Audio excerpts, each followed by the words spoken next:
दोस्तों आज हम पढ़ेंगे new NCERT book class 10th विषय गणित। तो हमारी जो न्यू एनसीईआरटी बुक में कुछ टॉपिक हटा दिए गए हैं, जो टॉपिक शेष बचे हैं हम उन्हीं को अच्छे से रीड करेंगे। तो चलिए आपको बता दूं, पहला चैप्टर है हमारा वास्तविक संख्याएं, जिसे हम बोलते हैं इंग्लिश में रियल नंबर्स। ठीक है जी।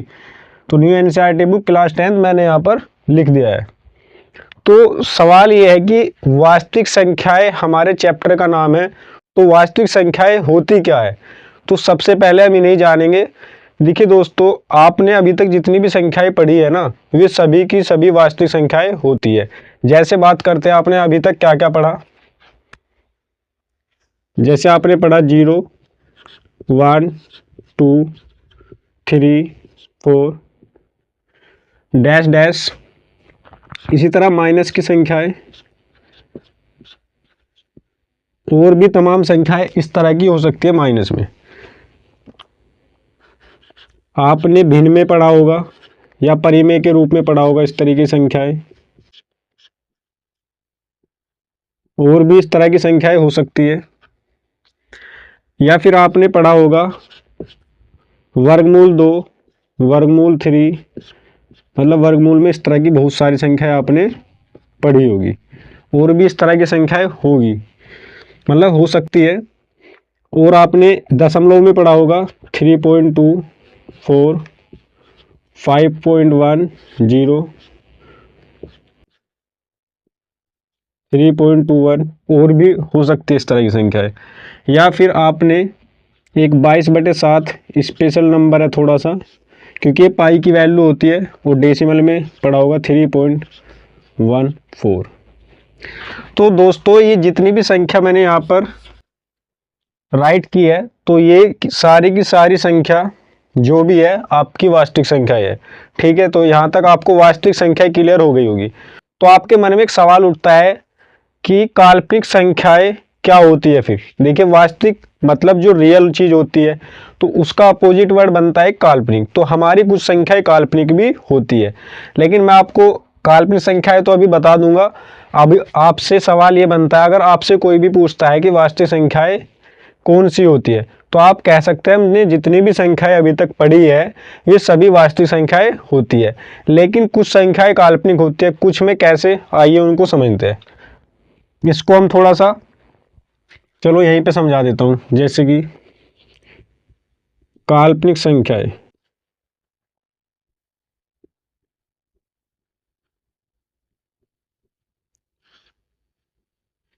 जो भी वर्गमूल के अंदर संख्याएं होती है वे सभी संख्याएं काल्पनिक होती है। कैसी होती है दोस्तों? काल्पनिक। लेकिन अब आपके मन में सवाल आया होगा कि यहाँ पर भी तो वर्गमूल में थी और यहाँ पर भी वर्गमूल में थी, तो फिर फर्क ही क्या रह गया? तो केवल फर्क है चिन्ह का। यदि हम इनके आगे माइनस का चिन्ह लगा देते हैं, तो ये संख्याएं हमारी कैसी बन जाती है दोस्तों? काल्पनिक संख्याएं बन जाती है। तो आपको यहाँ तक की सारी इंफॉर्मेशन समझ में आ गई होगी कि वास्तविक संख्याएं किन्हें कहते हैं। जितनी भी हमने अब तक संख्याएं पढ़ी है वे सभी वास्तविक संख्याएं होती है, और काल्पनिक संख्याएं जो वर्गमूल के अंदर होती है और उनके आगे माइनस का चिन्ह लगा होता है। ठीक है, तो यहाँ तक आपको क्लियर है? ओके दोस्तों, अब हम पढ़ेंगे न्यू एनसीईआरटी बुक के वे टॉपिक जो शेष बचे हुए हैं। तो वे कौन से टॉपिक है, आइए पढ़ते हैं। अंकगणित की आधारभूत प्रमेय, अपरिमेय संख्याओं को सिद्ध करना। तो हम बैक टू बैक इन टॉपिकों को पढ़ेंगे। तो सबसे पहले हम जानेंगे अंकगणित की आधारभूत प्रमेय, टॉपिक नंबर अपना 1। तो अंकगणित की आधारभूत प्रमेय क्या है समझिए। तो आपने भाज्य संख्याएं पढ़ी होगी।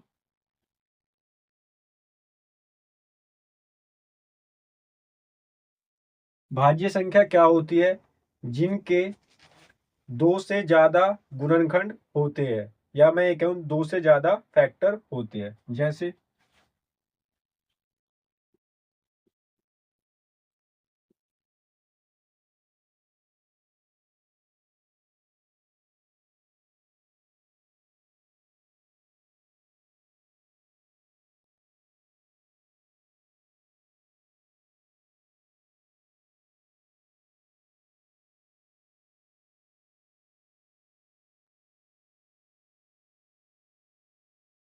तो दो से ज्यादा गुणनखंड होते हैं उस तरह की हम संख्याएं लिख लेते हैं उदाहरण के तौर पर, जैसे 4, 6, 8,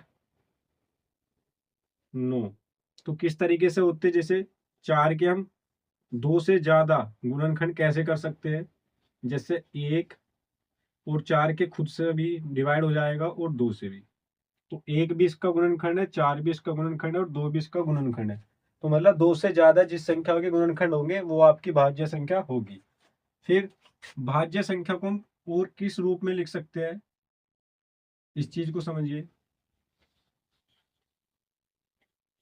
तो भाज्य संख्या को हम अभाज्य संख्या के रूप में भी लिख सकते हैं। तो अभाज्य संख्या किस तरीके से, तो अभाज्य संख्या के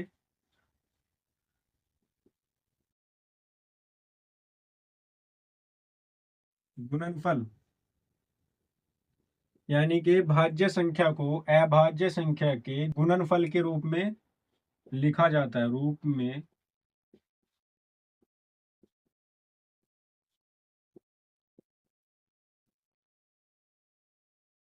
लिखा जाता है, लेकिन इनके क्रम निश्चित नहीं होते, लेकिन इनके क्रम यानी सीक्वेंस में नहीं होता। तो इनके क्रम निश्चित नहीं होते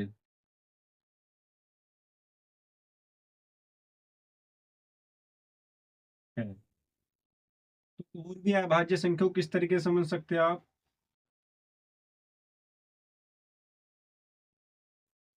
अभाज्य संख्या के अभाज्य संख्या के अधिकतम, या मैं कहूँ अभाज्य संख्या के केवल दो ही गुणनखंड होते हैं, कि केवल दो ही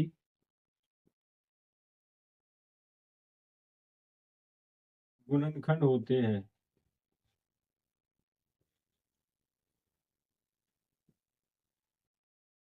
जैसे 2, 3, 5, 7, 11।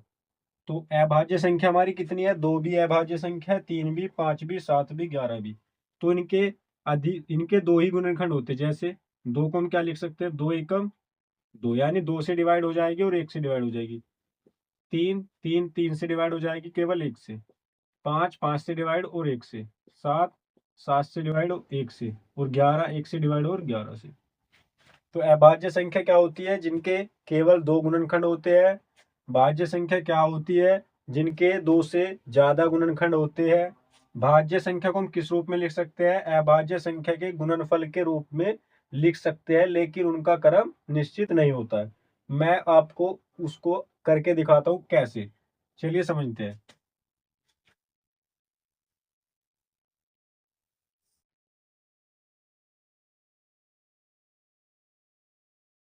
जैसे मैंने अभी यहाँ पर भाज्य संख्या ली है, जैसे मैंने ले लिया 4, हमारी सबसे छोटी भाज्य संख्या क्या थी, हमने 4 ले ली। तो मैं कह रहा हूं उसको मैं, इस भाज्य संख्या को अभाज्य संख्या के गुणनफल के रूप में लिखा जाता है। ये वाली बात जो मैंने थ्योरी लिखी है ना, उसको प्रैक्टिकली आपको मैं करके दिखा रहा हूँ। तो कैसे, 4 को मैं क्या लिख सकता हूँ, 2 गुना 2, 2 दूनी 4। ठीक है, तो हमारी दो कैसी संख्या है, यहाँ पे समझिए, दो कैसी संख्या अपनी, अभाज्य, और ये दो भी कैसा है, अभाज्य। ठीक है, अभी तो आपको क्रम समझ में नहीं आ रहा होगा, थोड़ा आगे संख्या लीजिए 6। तो मैं 6 को क्या लिख सकता हूँ, 3 गुना 2। तो देखो अभाज्य संख्या के गुणनफल, तो अभाज्य संख्या है ना ये 3 और 2, तो उनके गुणनफल के रूप में लिखा किसको, भाज्य संख्या को। तो यही वाली बात मैंने, ये जो थ्योरी लिखी है ना, यही बात लिखी है कि भाज्य संख्या को हम अभाज्य संख्या के गुणनफल के रूप में लिख सकते हैं। लेकिन मैंने एक बात लिखी, क्रम निश्चित नहीं होता। कैसे, जैसे मैंने लिखा 6 को 3 गुना 2, 3 दूनी 6, तो मैं इसको ऐसे भी तो लिख सकता हूँ, या करके 2 गुना 3।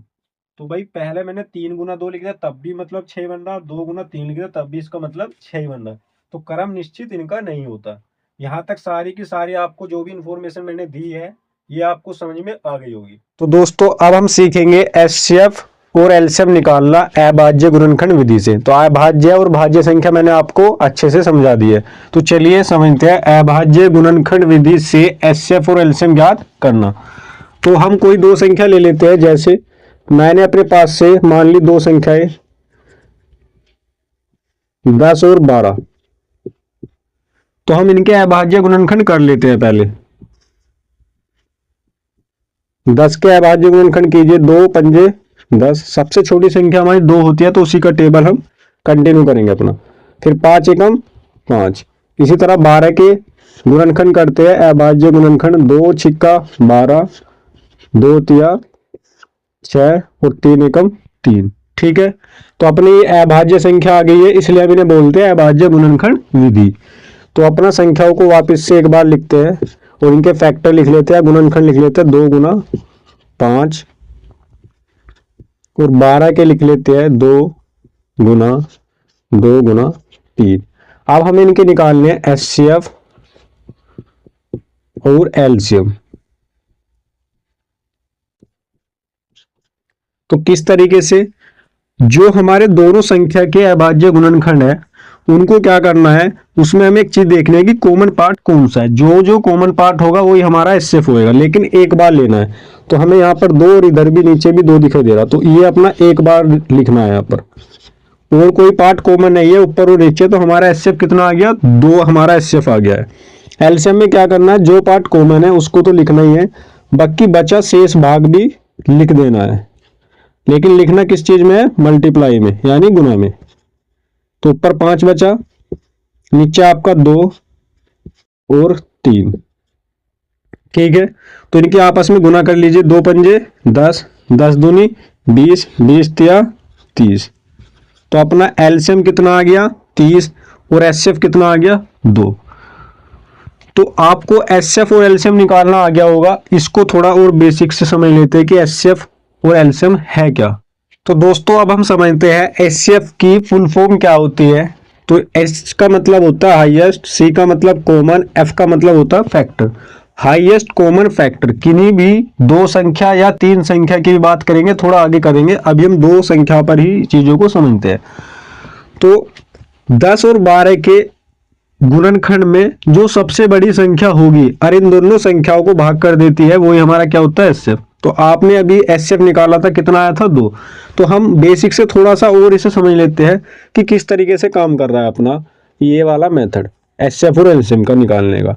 तो 10 किससे भाग हो सकता है, 1 से हो जाएगा, हाँ जी। 2 से हो जाएगा, हाँ जी। 3 से नहीं, 4 से नहीं, 5 से हो जाएगा, हाँ जी। और 10 से हो जाएगा, हाँ जी।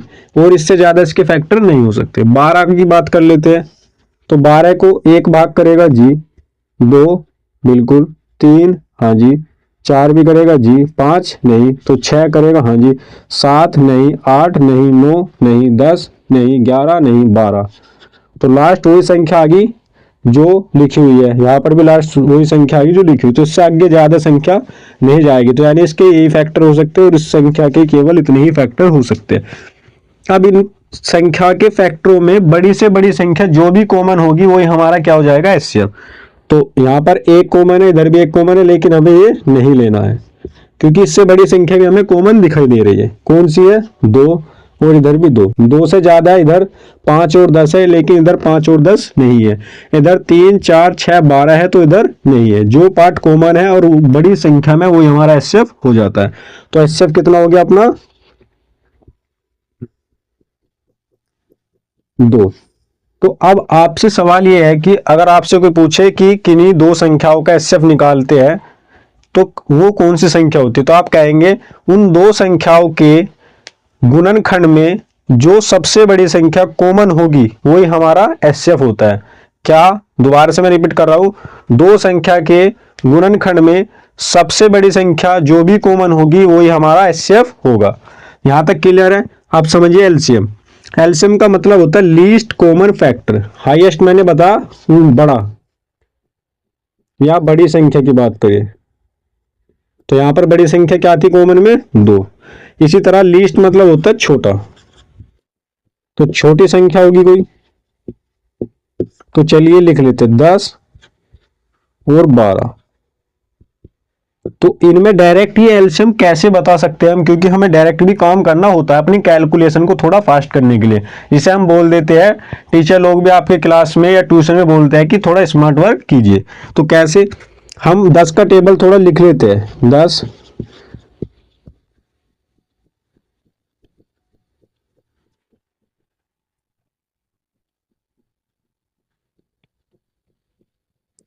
हमारा पढ़ा यहाँ पर एंड हो जाता है 10 का, लेकिन मल्टीप्लाई में हम आगे तक भी कंटिन्यू कर सकते हैं। तो मैं कर लेता हूँ थोड़ा आगे तक, इसका भी लॉजिक है, मैं समझाऊंगा आपको। तो 12 क्या करते हैं, 12 दूनी 24, 36, 48, 60, 72, 84, 96, 12 निम्मा 108 और 12 दाम 120। तो एलसीएम अगर आपसे कोई भी डायरेक्ट पूछता है तो आप ऐसा नहीं कि वहीं पे कैलकुलेशन करने लग जाएंगे, आपको एक सरल यानी शॉर्ट में जवाब क्या देना है। किन्हीं भी दो संख्याओं का एलसीएम या तीन की भी बात कर सकते हैं वहां पर, लेकिन अभी हम दो पे काम कर रहे हैं। तो किन्हीं भी दो संख्याओं का एलसीएम बताना, तो आप बताओगे उन दो संख्याओं के पहाड़ों में जो सबसे छोटी संख्या कॉमन आ जाए वही हमारा एलसीएम होता है। एलसीएम में क्या था, किन्हीं दो संख्याओं के अभाज्य गुणनखंड, नहीं सॉरी अभाज्य मत बोलो, आप बोल दो कि किन्हीं दो संख्याओं के गुणनखंड में जो भी बड़ी से बड़ी संख्या कॉमन आती है वही हमारा एचसीएफ होता है। एचसीएफ में बड़ी संख्या कॉमन आ रही है वो हमारा एचसीएफ है, और एलसीएम में छोटी संख्या जो कॉमन आती है उनके गुणनखंड में या पहाड़े की बात करेंगे हम, क्योंकि यहाँ पर हमने पहाड़े लिखे हैं। तो दो संख्याओं के पहाड़ों में जो भी संख्या कॉमन आ जाती है छोटी से छोटी वही हमारा एलसीएम होता है। तो यहाँ पे चेक करेंगे अपना 10, तो 10 तो नहीं है, 20 भी नहीं है, 30 भी नहीं है, 40 भी नहीं है, 50 भी नहीं है, 60 क्या 60 है, तो 60 ये रहा। तो यही हमारा क्या हो जाएगा, एलसीएम। अब सवाल बनता है क्या आगे कोई संख्या कॉमन है, हाँ जी 120 और ये भी 100। मल्टीप्लाई में और भी संख्या कॉमन आ सकती है, लेकिन हमारी प्रायोरिटी क्या है, छोटी संख्या ही हमें लेनी है एलसीएम में। अगर हम इस पे भी काम करेंगे तो हमारा काम बन जाएगा, लेकिन हमारी प्रायोरिटी है छोटी संख्या को लेना। तो ये हमारा एलसीएम है, ये भी एलसीएम में ही काम करेगा। अगर हम कहें कि 120 एलसीएम है तो एलसीएम 120 भी होगा, लेकिन हमारी प्रायोरिटी छोटी संख्या को ही देनी है। ठीक है, ये आपको एचसीएफ और एलसीएम कंप्लीट समझ में आ गया होगा।